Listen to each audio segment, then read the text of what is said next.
PostOst was a DIY artists-musicians co-op established in 2003 in a former East Berlin post office in the district of Friedrichshain.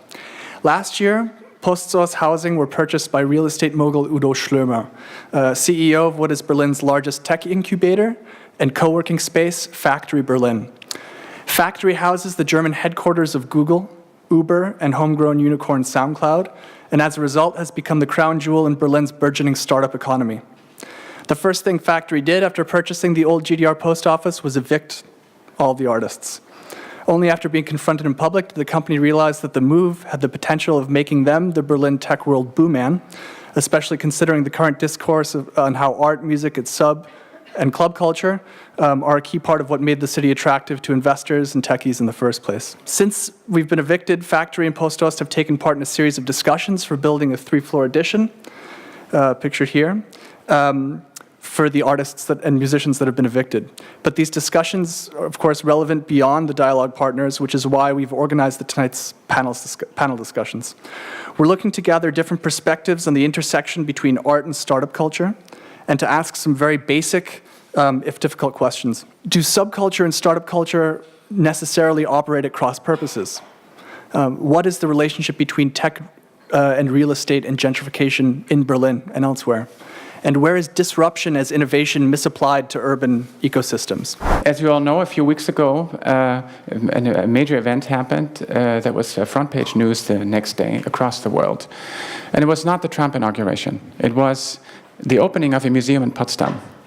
And the interesting thing about this opening was that caught the attention of international journalists is that it seemed to establish a first model of how to deal with this freak in the White House. And the idea was that we're going to put art on one side and politics on the other. So the very important first model of framing this kind of debate, it's art versus politics. It's not that art is somehow a political project or that politics is an aesthetic practice. It's a very basic dichotomy of art versus politics. And then she gives this talk and she thanks everybody, and a lot of money went into this project. And then she says some interesting things that I thought might work to frame this debate, thinking about what's actually at stake when we talk about the role of the arts. And so she says, okay, we have all these interesting paintings from an Impressionist era. And what they do, actually, by triggering debates, she recalls that a lot of these paintings were controversial when they were made public for the first time. And it's the debate that this art triggered that somehow contributes to the formation of what we think of as a social. And I think this model is in danger. Here's one reason why. A lot of this art is no longer available for this kind of public encounter. There are many reasons why. They have to do with globalization, they have to do with financialization, they have to do with all sorts of things. But art in the international art market is very often not destined for this kind of public encounter that would then allow for aesthetic experiences to take place. It's going directly into some kind of container storage. This is a Swiss company that runs a bunch of free ports in Luxembourg, in Geneva, in Singapore. And so it brings art into this no man's land. And so if you remember Benjamin's idea that one question about the work of art is what we do with it in the age of mechanical reproduction, you might say the question we have to answer now is what do we do with the work of art in the age of financial deterritorialization? There's a profound transformation of how we think about art. And even if you think you're not really interested in the question of finance and the technologies of finance, here's something. This is a startup from Berlin. I don't know if anybody's here from Ascribe, but it's essentially an idea that we take a technology that's coming to us from finance, from virtual currencies like blockchain. And it's now transforming the way we deal with art. I mean, literally deal with it, distribute it, but also what role we allow to play. So what blockchain actually does, it gives you more or less a tamper-proof system to document ownership. So that's something that's obviously of interest to the art market. What's coming out of this now, and this is a smaller company that is trying to support digital artists whose works are extremely difficult to sell because people never believe that they will actually own a work of art that is infinitely reproducible. And so this is where blockchain comes in. And Rachel O'Dwyer and other people, a lot of feminist tech people actually, are saying, okay, if these systems are so important, let's get involved from an artistic perspective to make sure that the values we hardwire into these new systems are values that we actually agree on, and are not, for instance, the fantasies from neoclassical economics. Look back maybe on the experience on the creative industries. They did not literally come out of this toilet, of course, but this film, or actually I think it was the film before, Shallow Grave, and everything that happened after that in the mid-90s, the Cool Britannia discussion, and then New Labour, and then the creative industries discussion, for a lot of people has in some sense run its course. It has given us something that you might call experience industries. So when you look at a lot of technological innovations that are happening today, they revolve around how we experience things, from your latest phone to, fitness gear and whatever. At the same time, they have done much more than commercialize art and aesthetic practices. They've ushered in a world of machinic communication. This is a quote from an Italian sociologist who basically says, all right, this is the world we live in. That a lot of communicative processes are not happening between people like ourselves, they're happening between machines. And this is something that is not really comprehensible or analyzable from within the horizon of the creative industries. So again, another reason to get involved in this for artists, but not to bring a creative industries process to its success, but to intervene basically in the technical design of our societies. Of course, when we're talking about new kinds of arts and tech encounters, the question is, what historical framework? What's the historical horizon from within which we do this? And it's not just Peter Weibel and media art people who say this, but this goes back. We've always done this. We've done this for hundreds of years. And so there's no reason to go into this debate from a defensive kind of perspective. The arts are actually the key player in these networks of knowledge. Okay. Now, coming to public art, the question of what role might art actually play in this. I think this installation was on display in Berlin last year, 2 years ago. 3 whistleblowers and 1 chair for one of you. To basically say, all right, this is part of what art does. It suggests new forms of public intervention. The trick with this, I think, part of what this installation does is raise the question of how publics actually operate now, because whistleblowers, to some extent, are part of a fundamental shift in the paradigm of public communication. So Locke, actually in a very simple kind of juxtaposition, says, okay, we've used to come through the paradigm of the stream, the morning newspaper, the prime time, all are organized around synchrony. We do things together at the same time. We no longer do this. Not just because, an American president is using social media, but there's a fundamental transformation in how we communicate. So now the paradigm is not synchronous experience, it's total decontextualization. Whistleblowing is part of this. So how do we operate a public in this context of total decontextualization? And that question is it's not solved. Artists and technologists are needed to somehow make this work. This is Taiwan, the Sunflower Movement. Students take to the streets in a kind of anti-Chinese protest, and then develop collaboration tools that are then used once this movement has kind of died down to organize collaborative policy making in a very, very interesting way, because these things scale in ways that processes of self-organization historically have not. We tend to think of collective self-organization as local, as relatively small scale. These are gigantic processes. And so they're really, really interesting models here. My favorite model right now is this one, essentially where an entire city that has undergone similar political changes to Berlin. I mean, they have a populist mayor now coming out of essentially housing activism. Ada Colau is a housing activist. And she's running, it's a minority in the Barcelona City Council, but they got the whole city to agree to basically think about urban development from the perspective of the commons, of peer-to-peer organizing, of the collaborative economy. This is amazing. I can't think of any other city that has gone this far. And basically redefining how a city rules, how a city governs itself from the perspective of net culture. This is a fantastic model. It's too soon to say whether this will work or not. But the fact that all of these terms, like commoning, technological sovereignty, have made it and have now been elevated to the status of official urban policy, that's a fantastic achievement for these activists. And like in the Taiwan Sunflower Movement, most of these tools and most of these developments, they come from an organizing context.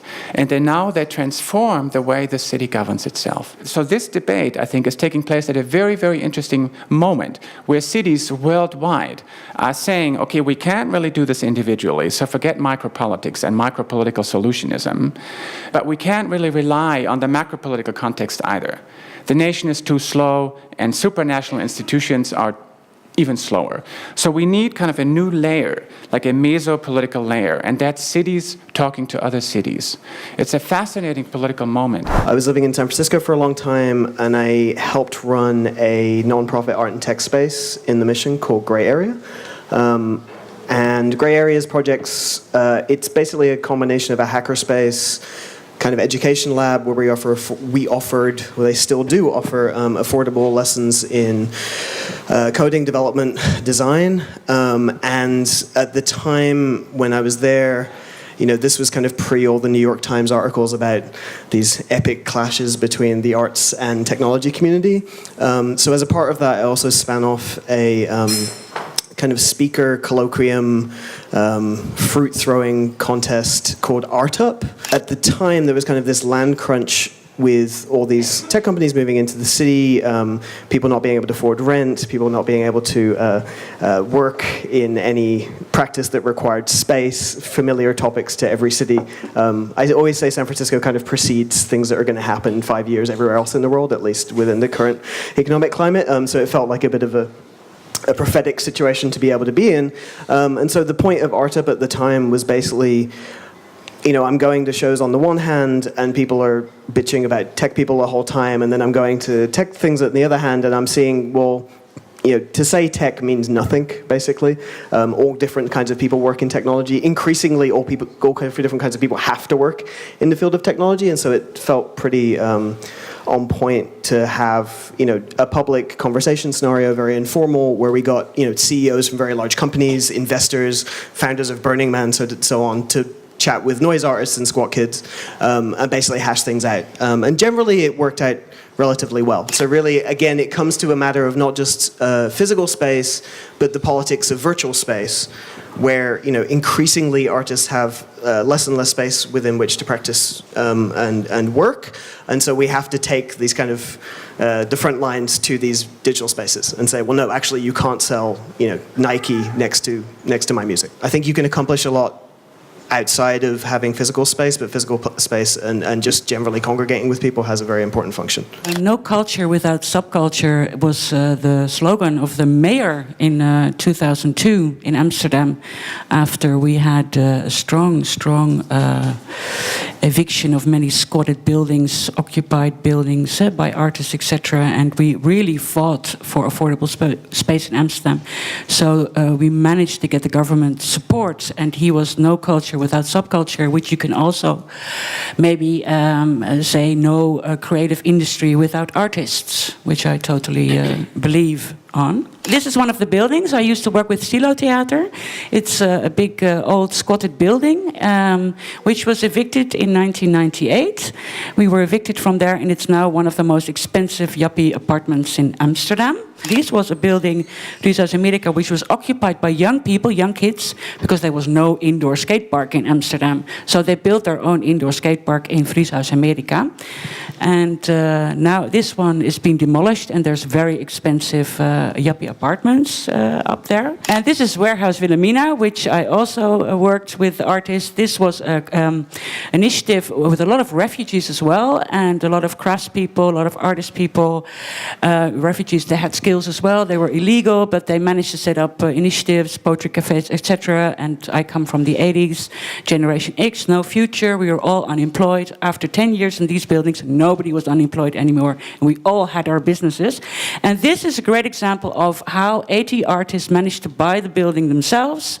They went to a bank, got a loan, and they developed it itself. And it will be for 100 years to come, be affordable working space. So when in 1998 we were all evicted from these old factory buildings, there were 1,200 artists, young people, starters, skateboarders, unemployed mothers, which had specialized themselves in straw bale building and were building beautiful orphanages around the world, etc. So these women were all evicted, and we moved to the NDSM shipyard, which was a totally no-go area. And we didn't squat it. We thought we should just talk to the government.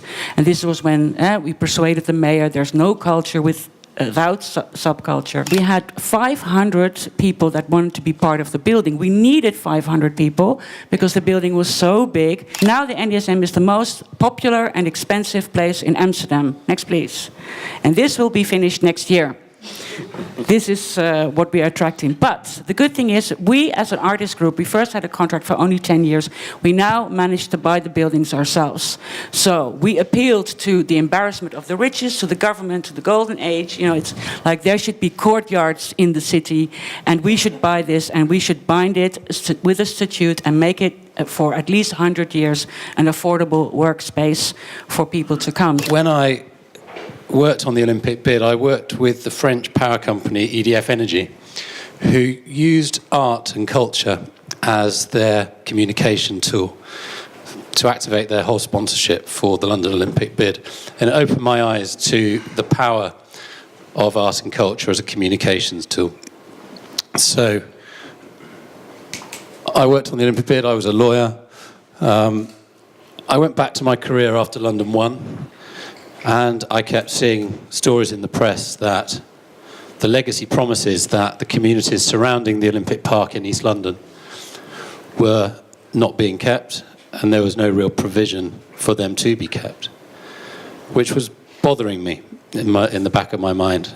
And I didn't enjoy being a lawyer anyway, so I had an opportunity to give up my career and move to this place, which is an old Victorian industrial suburb of East London. This precise geography presents an opportunity for almost to use Hackney Wick as a laboratory, where you have a mayoral development corporation who own, this is the Olympic Park, so they own all this, and they are building houses in all these bits, so thousands and thousands of homes are going to be built, as well as a brand new cultural quarter just here, that the V&A Museum, Sadler's Wells Theatre, which is a contemporary dance organisation, the Smithsonian from the States is going in here as well. The London College of Fashion is going in here. So there's massive, massive investment in big, big institutional, creative and cultural organisations coming into the area. And what that means is that the artists who live in these buildings here, at the moment, relatively cheaply, are going to be massively under threat because this is going to become one of the most desirable places in London to live. So if you move on, please. So these are the sorts of businesses that we have.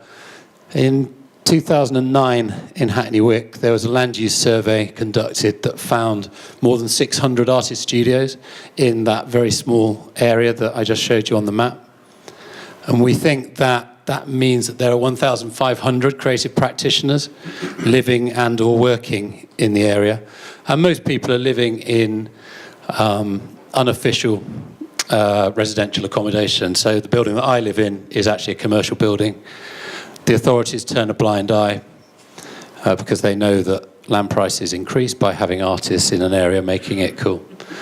So we're being used, but at the same time, I guess there are people that are using it as well to their own benefit. I realized that you needed to have this personal relationship, this dialogue. So I set up something called the Cultural Interest Group, and really it was an open access business-to-business network that meets every month, still meets every month, and this is this is a photograph of one of our meetings that takes place every month. This guy here is actually the executive director for community and regeneration from the Legacy Corporation. So, as I say, it's important to have good relationships with these people. He comes to these meetings, he gets shouted at, he gets abused, but importantly, he keeps coming and his colleagues keep coming. And although we don't see eye to eye on a lot of things, the fact that there is dialogue is good. So there's this ecosystem developing of tech, big tech, and academia. And what we're trying to do is develop relationships with these guys and this community over here. And that's, I suppose, my role in Hackney Wick. I have a social enterprise myself, Creative Wick, whose job it is, I suppose, to try and increase resilience, levels of economic resilience, increased levels of sustainability. And I should just say that these people are actually sponsors of my company. So on the one hand, I recognise that this is a massive threat, but it is also an opportunity. We're all very aware that artists are essential, especially in the centre of cities, to keep cities alive.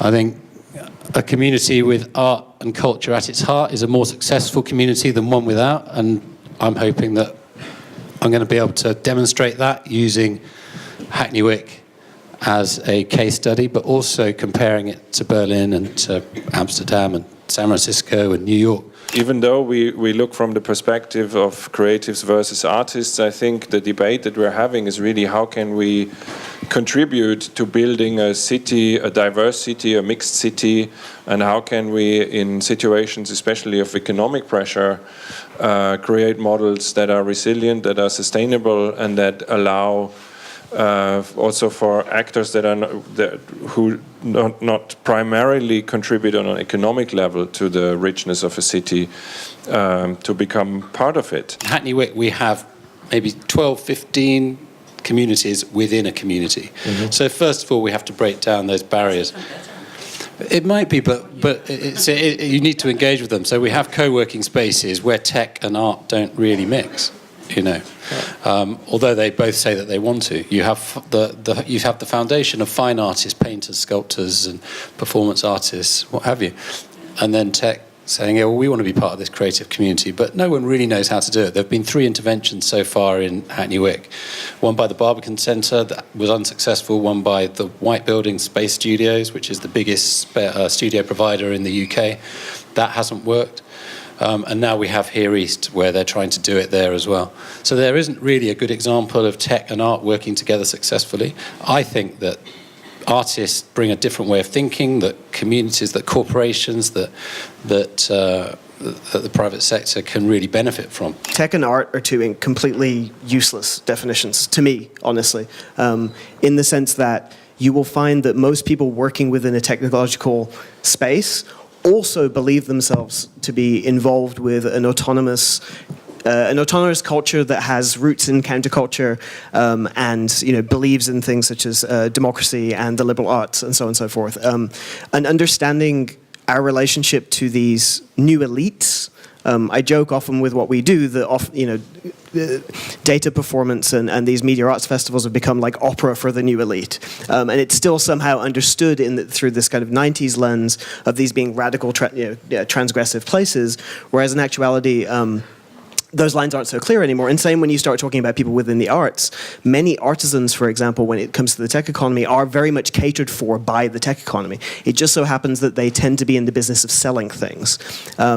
So when you start talking about, Instagram businesses or people looking to sell works that are mass-produced for people's walls, you'll run into very little resistance within the tech economy as to finding means to support those people. Also, in this particular case, with this particular new elite, because they're not very visible, and their structures aren't particularly visible. If you bring up the case of WhatsApp, I'll bring up a Dutch example, but you have a scenario of companies selling for billions with a staff of like 5 people.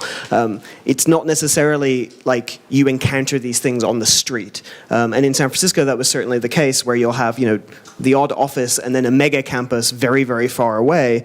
So that also is a means for the public to digest these new structures that are impacting almost every aspect of their life, I think it's incredibly cathartic and healthy in a thriving democracy to have spaces where these things can be hashed out, and not solely under kind of the curatorial lens of the tech companies themselves. I've started 20 years ago, and we came up before the rise, of the creative class by Florida with spontaneous, unplanned development, and it's become now a tool for gentrification.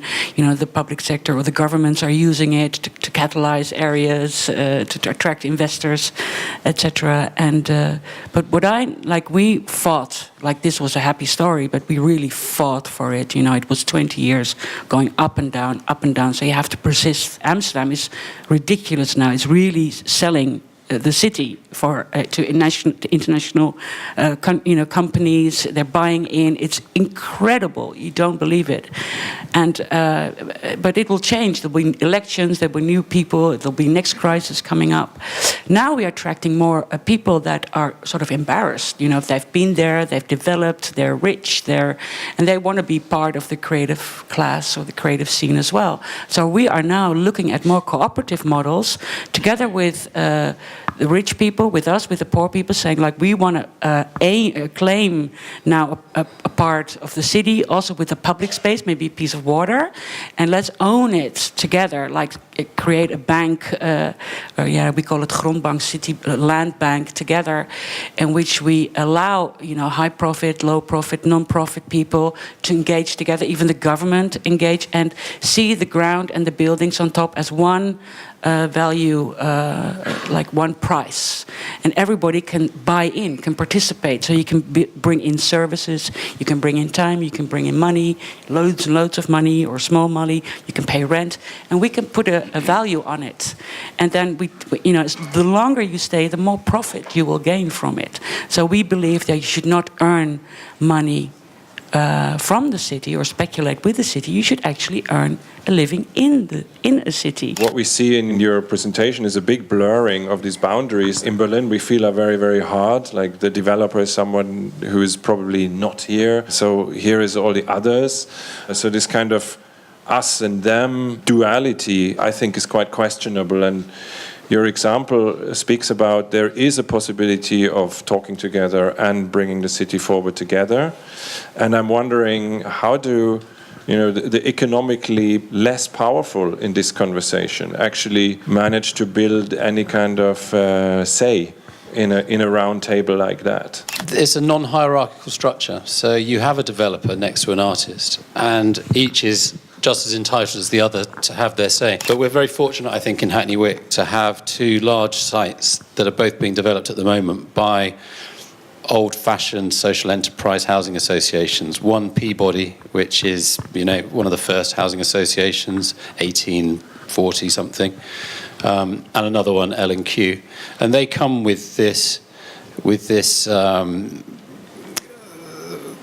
heritage of inclusivity and community engagement, and using them as role models for the private sector developers, touch wood, I hope, is going to be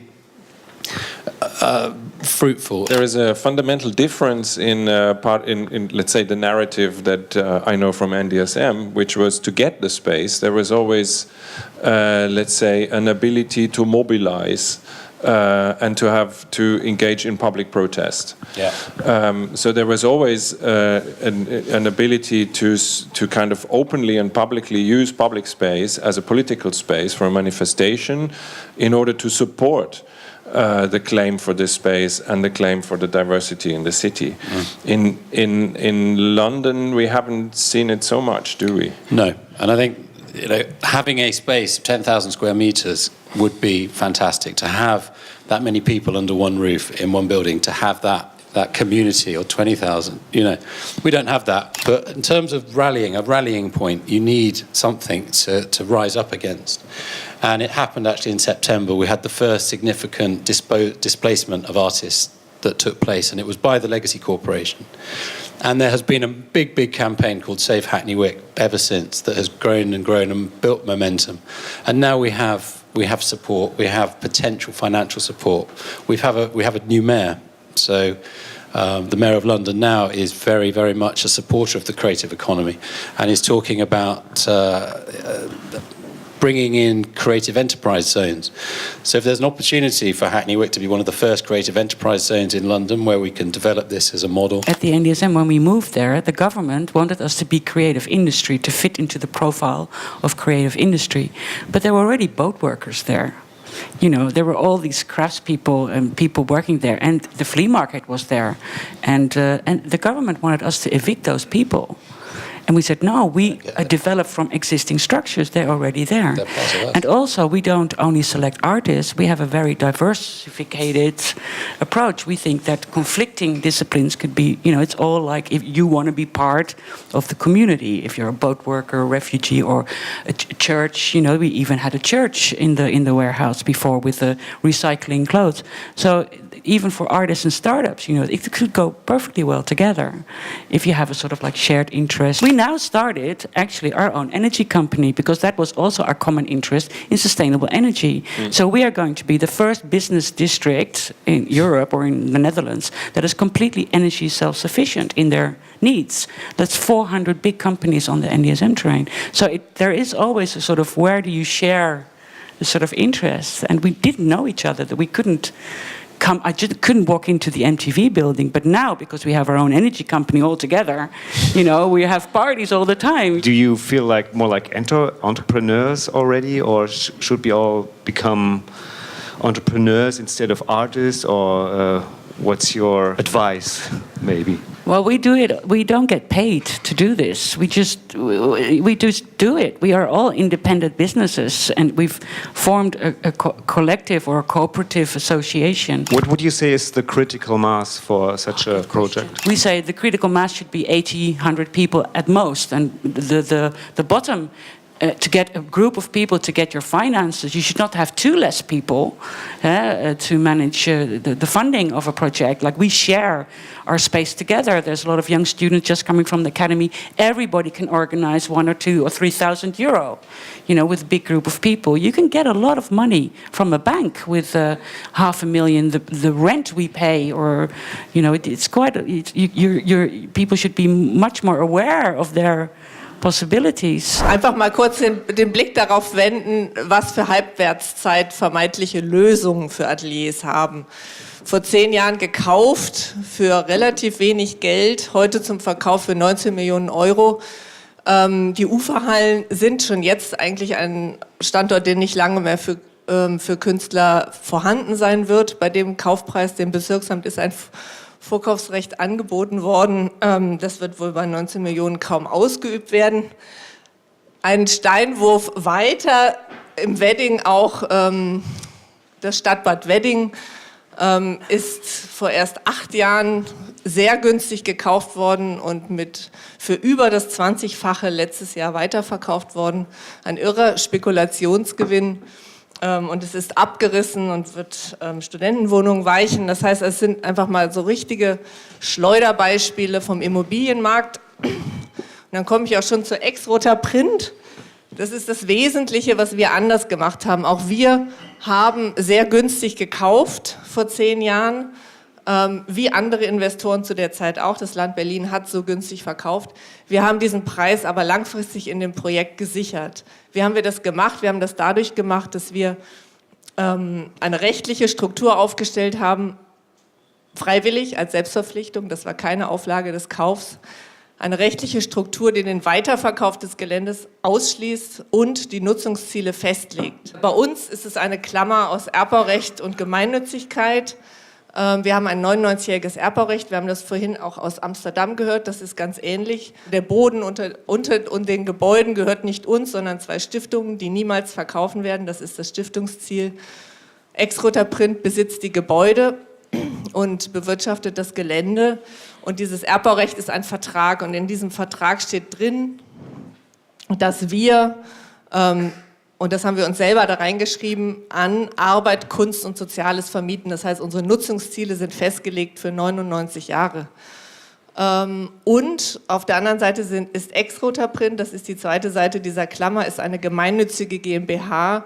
Und diese Gemeinnützigkeit ist eben auch ein Ventil oder ein Vehikel, ein Instrument, um um einem Projekt eine Richtung zu geben, nämlich gemeinnützige Ziele zu definieren, für die das eingenommene Geld investiert werden muss. Und wir zum Beispiel haben die Förderung von Kunst und Kultur als ein gemeinnütziges Ziel und den Denkmalschutz als ein gemeinnütziges Ziel. Im Vergleich zu den normalen klassischen Investoren, die ich am Anfang gezeigt habe, existiert Ex-Roter Print noch. Also es lohnt sich extrem, mit einer zivilgesellschaftlichen Initiative zusammenzuarbeiten von Seiten der Politik und der Verwaltung, um eben langfristige Strukturen aufzubauen, die länger als 10 Jahre halten. Wir haben genau dieses Nutzungskonzept bei Ex-Roter Print. Arbeit, Kunst, Soziales zu gleichen Teilen auf dem Gelände. Es ist ein Gewerbehof, 1/3 produzierendes Gewerbe, 1/3 Kunst und Kultur und 1/3 soziale Einrichtungen. Wir wollten nicht nur unter Künstlern sein, sondern wir wollten etwas für den Wedding tun. Da braucht es Arbeitsplätze, da braucht es Beratung, da braucht es Fortbildung, da braucht es Deutschkurse. Und Künstler sind wir dann auch noch. Und diese Mischung ist genau das, was wir als Künstler selbst auch wollten.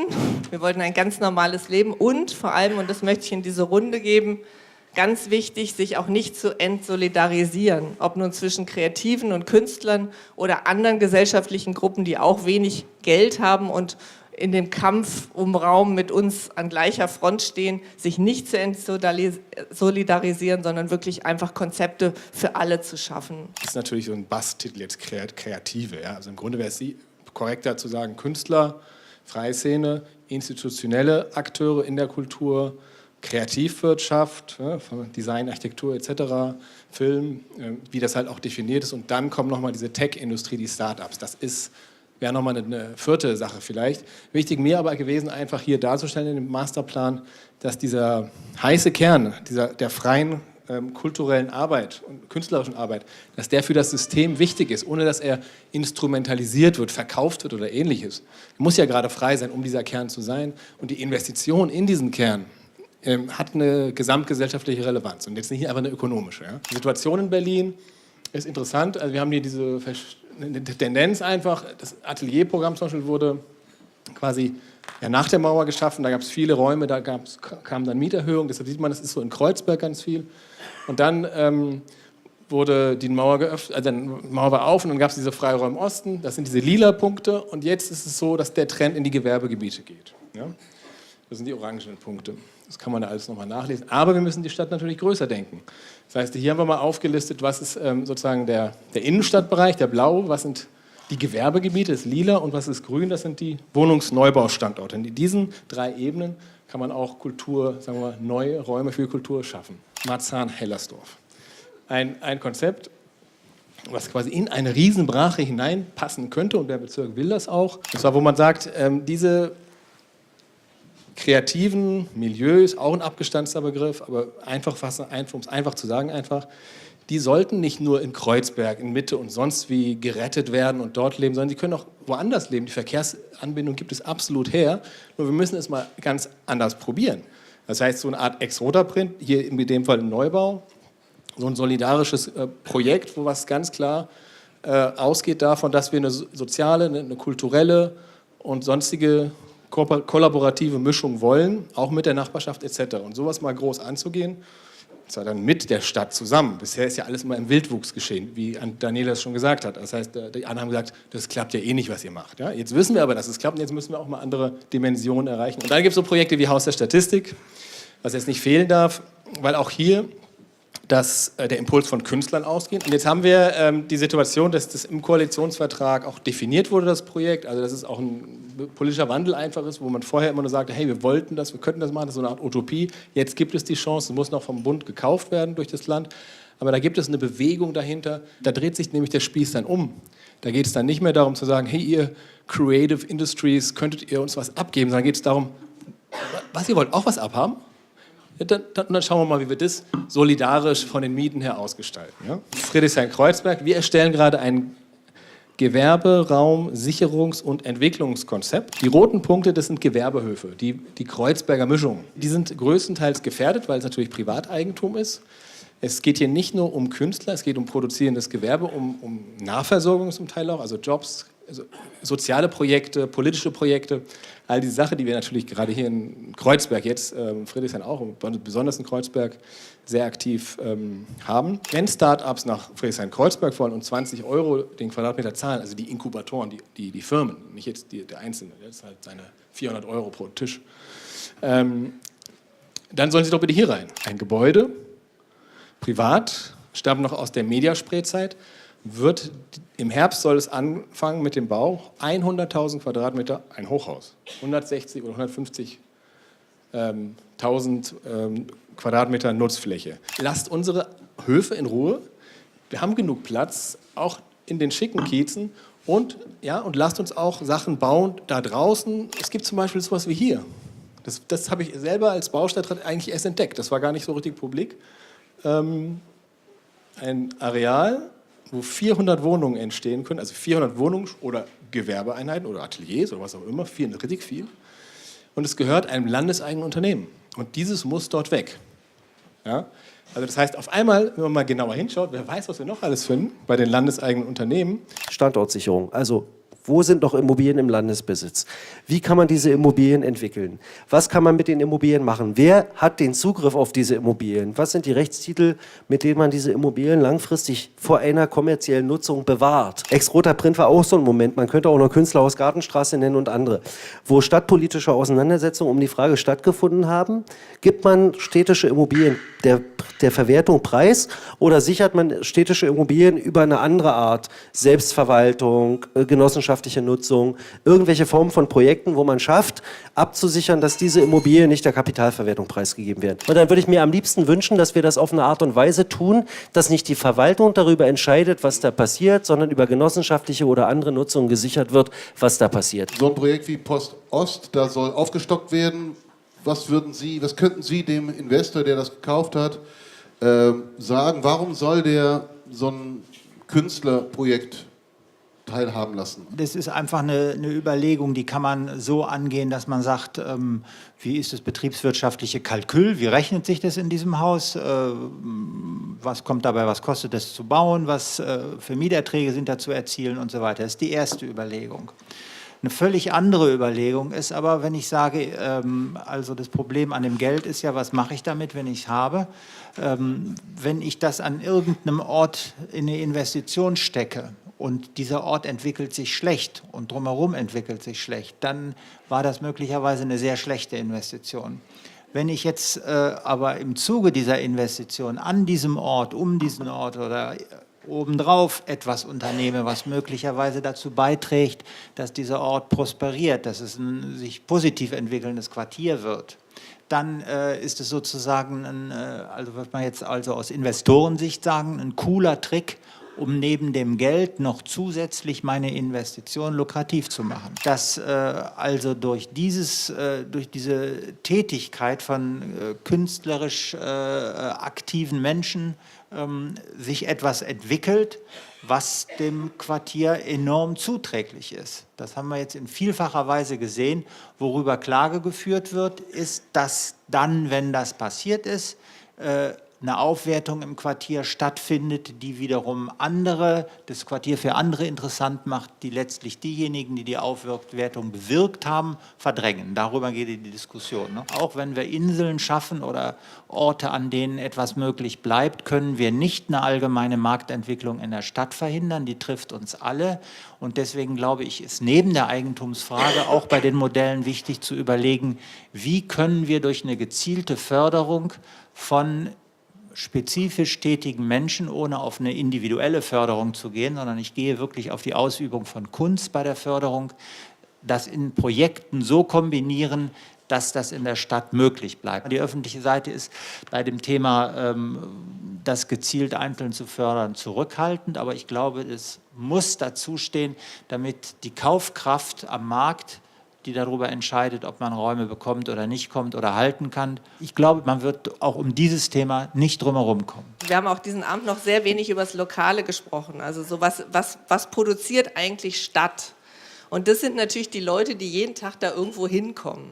Und je unterschiedlicher die sind, desto mehr Stadt ist es. Wenn diese alle auf diesem einen Hof sind, das ist richtig spannend irgendwie. Und da passiert was zwischen den Leuten. Nicht jeder hat was miteinander zu tun, aber alle sehen eine andere Lebensrealität. Und man nimmt sich selbst auch nicht für so absolut. Das ist einfach, man ist einfach dann so ein Teil dessen irgendwie. Ne? Und man ist auch nicht in so einer Blase von so einem Künstlerding. Sie sind Baustadtrat und könnten doch jetzt eigentlich durch die Baugenehmigung oder den städtebaulichen Vertrag, den man da schließen muss, hätten Sie doch einen Hebel in der Hand, um zu sagen, lieber Investor, arbeite mit den Leuten zusammen. Es gibt verschiedene große Unternehmen im Immobilienbereich. Die haben sehr viele Sachen in Berlin. Und die wollen auch viele Sachen machen. Das heißt, es gibt nicht einfach nur den Markt. Das ist eine Sache, die man sich mal vergegenwärtigen muss. Das Immobilienbusiness ist eine Szene. Und diese Szene, mit der muss man umgehen, lernen auch. Weil vorher hieß es nämlich, wir brauchen Investoren. Und hatte ein Investor mit einem Bezirk ein Problem, ging er zum Senat und dann wurde das Problem gelöst, weil er ein Investor war. Ja, das ist jetzt vorbei. Und deshalb kann ich als Bezirksstadtrat ganz anders erstmal auftreten, ja, als Baustadtrat. Weil nun mal das ganze Thema Baurecht und so weiter, auch Erhaltungssatzungen und so weiter, also vieles liegt da bei uns, was die Genehmigung betrifft. Wir wollen jetzt ja ein Regime aufbauen, gerade mit dem Thema Milieuschutz, wo einfach wir dem Markt wirklich den Krieg erklären. Das bedeutet, wenn jemand etwas verkaufen will, dann kaufen wir es. Das heißt, Vorkaufsrecht in Milieuschutzgebieten funktioniert so, da haben sich Eigentümer und Verkäufer geeignet, Preis ausgemacht und die müssen dann das mir melden und haben wir 2 Monate Zeit zu sagen, nee, das wollen wir kaufen. In München, Hamburg und so weiter passiert das schon regelmäßig. Wir haben es auch 2-mal schon gemacht. Dann können die auch sagen, okay, nee, wir kaufen das zwar, aber wir halten die Ziele ein, die ihr wollt. Keine Mieterhöhungen, keine Balkone und so weiter. Also für 20 Jahre erstmal. Danach ist das Erhaltungsgebiet immer noch da. Aber können Sie es nicht einfach nach 20 Jahren machen. Ja? Aber das ist ja erstmal für 20 Jahre. Das ist ein Ruhenkarton. So. Aber wir können auch sagen, wir kaufen es und dann kaufen wir es aber nicht zum Marktpreis, sondern zum Verkehrswert. Das ist ein anderer Preis. Das heißt, dann kriegen die Eigentümer, merken dann, okay, wenn sie das versuchen zum höchsten Preis, dann kommen wir und sagen, nee, das ist rechtlich so, Paragraph 25 Baugesetzbuch, Satz 2 weiß ich jetzt nicht, dass man dann zum Verkehrswert ausüben kann. Also, das heißt, man macht erstmal ein bisschen runter die ganze Geschichte. Die Lust am Verkaufen und am Kaufen soll dadurch vergehen. In diesen Haltungsgebieten müssen wir dann noch die Instrumente schärfen, dass die Mieten nicht einfach hochgezogen werden. Und jetzt kommen wir nochmal zum Gewerberaum-Standort-Sicherungskonzept. Das machen wir deshalb, damit wir diese Analyse dann auch vor Gericht durchkriegen, dass wir irgendwann auch ein Vorkaufsrecht für Gewerberaum haben. Im Moment ist das nämlich schwierig. Wenn man sagt, der Markt galoppiert uns davon, dann sage ich, nee, wir als Politiker zumindest dürfen das nicht akzeptieren. 8000 Quadratmeter, das haben wir auch ungefähr in Altona da in der Kaserne. Und wenn wir 5 Euro pro Quadratmeter aufrufen, dann kommen wir da auf 400.000 Euro Mieteinnahmen pro Jahr. Damit kann man doch schon einiges machen. Also da kriegt man doch einen vernünftigen Kredit bei euch, GLS Bank, oder? Herr Landwehr. Kein Problem, ja. Also können wir gerne machen. Wir haben das AbBA-Recht nicht mit dem Land Berlin abgeschlossen, weil das Land Berlin das nicht wollte zu der Zeit. Jetzt wird es als sehr wichtiges Modell dargestellt, aber es fehlt der Moment, wo es eingelöst wird, dass einfach diese ersten AbBA-Rechte wieder vergeben werden in dieser Stadt. Es gibt erstmal eine Garantie, die alte Münze wird nicht an irgendwelche Privatinvestoren verscheuert. Erstens. Zweitens, man hat jetzt genau 2 Optionen. Also wer irgendwie ein bisschen was vom Kapitalismus versteht, weiß, es gibt genau 2 Optionen. Entweder wir sanieren das Ding und legen die Kosten für die Sanierung um. Die Kosten sind so mal so 20, 30 Millionen. Wir legen die um und dann wird das ganze Ding sozusagen vermietet. Das kann man machen. Von den Kunst- und Kulturschaffenden, die hier sitzen, ist kein Schwein wird da drin sein. Ganz klar. Die zweite Option ist zu sagen, wir versuchen einen verlorenen Zuschuss des Landes zu mobilisieren.